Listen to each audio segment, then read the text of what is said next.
See, when I learned chemistry, I learned it as a series of facts. But then for me, it was always there that, but how did they find that out? And what did they do? And so, in fact, I wrote the article because when the COVID-19 started and the tests started coming, I wanted to find out and I started reading. So when they said write an article, I said, okay, may I do that? Because I've already been reading about this so much and trying to find out about it. Trying to find out what is behind something, I think, looks at the process of science rather than just the content of science. And then you suddenly realize, oh, yes, it's related to other things and so on.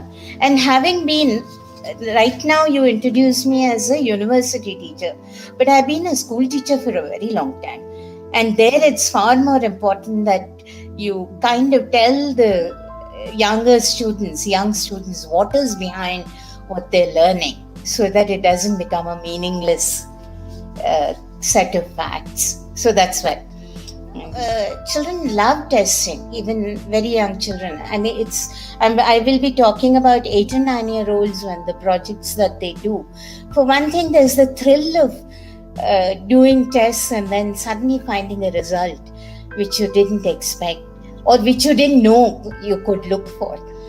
So some of the projects that I do, and one of the projects I do for an introductory, because they all want to do chemistry, and they come in and they're very young, they're 8 and 9.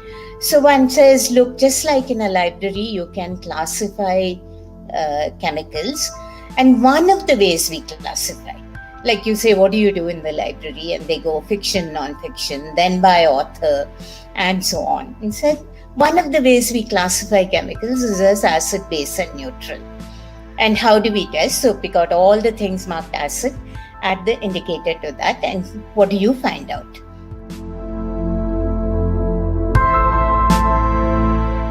People think science, whatever science says, is authoritative in the sense that science gives you the last word on something. That is a very common way of looking at, well, the scientists say and science says. But the real nature of science is that it is tentative. Says the best evidence is telling us this, and I'm going to follow this now because the best evidence that I have is telling me this.